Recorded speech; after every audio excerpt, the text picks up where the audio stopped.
कर दे मोहब्बत तेरी चाहत की हदों को पार कर जाऊं, मैं चुरा लूंगा तुझे इस दुनिया के हाथों से। उसने एक पुरानी dark grey band T shirt पहनी हुई थी जो उसके ताकतवर और मस्कुलर शरीर पर अच्छी तरह फिट थी। उसकी कैमो पैंट और ब्लैक बूट्स उसकी पर्सनालिटी को और हैंडसम बना रहे थे। उसकी मौजूदगी इतनी भारी थी कि लग रहा था जैसे कमरे की हर चीज़ मुझ पर हावी हो रही है। क्या चाहता है ये आदमी? क्यों लाया है मुझे यहाँ? उसकी आंखों में कुछ ऐसा था, एक अजीब सा ठंडा खौफनाक खालीपन। मुझे लगा जैसे मैं उसकी कैद में नहीं, उसकी प्लान का हिस्सा बन चुकी हूँ। हर पल डर, घुटन और सवालों से भरा हुआ था। ये सब कब ख़त्म होगा? या ये मेरी ज़िंदगी का आखिरी चैप्टर है? मैंने अपनी नज़र फर्श पर टिकाई और कांपती आवाज़ में पूछा, तुम मुझसे क्या चाहते हो? उसने अपने हाथ एक दूसरे से टकराए और गहरी नज़रों से मुझे घूरने लगा। मुझे घबराहट हो रही थी, डर लग रहा था। बस मैं अपने परिवार के पास वापस जाना चाहती थी, पर उसके होठों पर एक खतरनाक मुस्कान उभरी। तुम्हें वक्त आने पर सब पता चल जाएगा, स्वीटहार्ट लियोरा। मैं दंग रह गई। ये मेरा नाम कैसे जानता है? मैं हमेशा वर्क पर नाम की टैग पहनना भूल जाती थी, तो ये कैसे पता चला? मैंने कांपती हुई आवाज़ में कहा, वो लोग जान जाएंगे कि मैं किडनैप हुई हूँ। वो मुझे ढूंढने आएंगे। अगर तुम मुझे अभी वापस ले जाओगे तो मैं वादा करती हूँ मैं किसी से कुछ नहीं कहूँगी। मैंने किसी तरह उसे मनाने की कोशिश की। उसने हंसते हुए अपनी जगह पर आराम से बैठते हुए कहा, तुम क्यों यहाँ हो ये भी वक्त पर समझ जाओगी, लेकिन एक बात अच्छे से जान लो स्वीटहार्ट। उसकी आवाज़ ठंडी और खौफनाक थी। तुम यहाँ से कभी जाने वाली नहीं हो, उसने कहा और खड़ा हो गया। मेरे चेहरे पर डर साफ था। अब क्या करेगा ये? तभी उसने अपनी शर्ट उतारनी शुरू कर दी। उसकी त्वचा जैसे जैसे दिखाई देने लगी, मेरा डर और बढ़ता गया।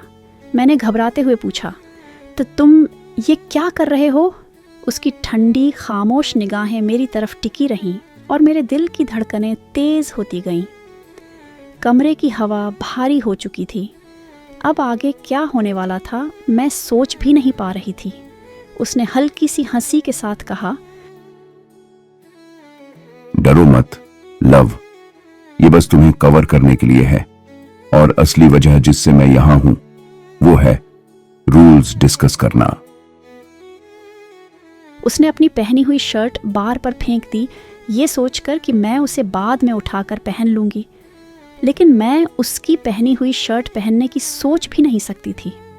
पहले ही उसने मुझे किडनैप कर लिया और अब उसकी गंध अपने शरीर पर बर्दाश्त करना, ये मेरी हद से बाहर था।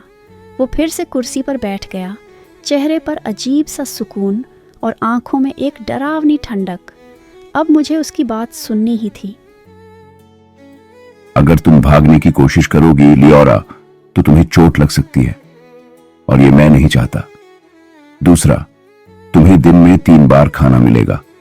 अगर तुमने अच्छा बिहेव किया तो शायद तुम्हें डेजर्ट भी दिया जाएगा।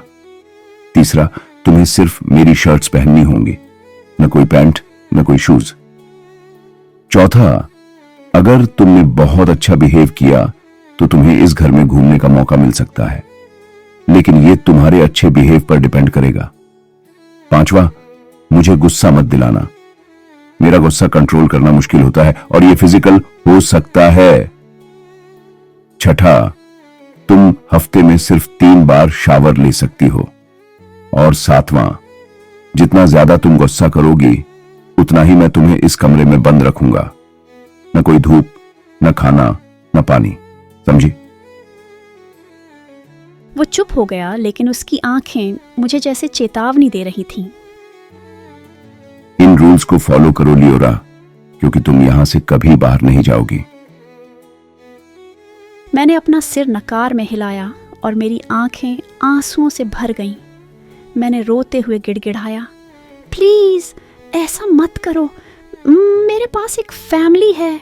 बार्स के पास घिसटते हुए मैं उसकी ओर देख रही थी। वो गहरी सांस लेकर उठ खड़ा हुआ और स्टूल उठाते हुए बोला, मैं खुद को रिपीट नहीं करता डार्लिंग, मैं खाना लेकर आता हूं, तब तक खुद को यहां एडजस्ट कर लो। उसकी आवाज में इतनी ठंडक थी कि मेरे रोंगटे खड़े हो गए। जैसे ही वो दरवाजे की ओर मुड़ा, मैंने घबरा कर चिल्लाया, रुको। वो पलटा और अपनी गहरी निगाहें मुझ पर गड़ा दी। क्या? उसने शांति से पूछा। मैंने डरते डरते पूछा, तो तुम्हारा नाम क्या है? उसकी आंखों ने मेरे ऊपर स्कैन किया, जैसे वो मेरे डर का आनंद ले रहा हो। मेरा नाम है मैथ्यूज। उसने ठंडे स्वर में जवाब दिया और फिर दरवाजे से बाहर निकल गया। जाते जाते उसने लाइट भी ऑफ कर दी। अंधेरे में मैं खुद को गले लगाकर सिमट गई। ठंड और डर ने मेरे शरीर को जकड़ लिया था। मेरी नज़र बार पर पड़ी, उसकी शर्ट पर गई।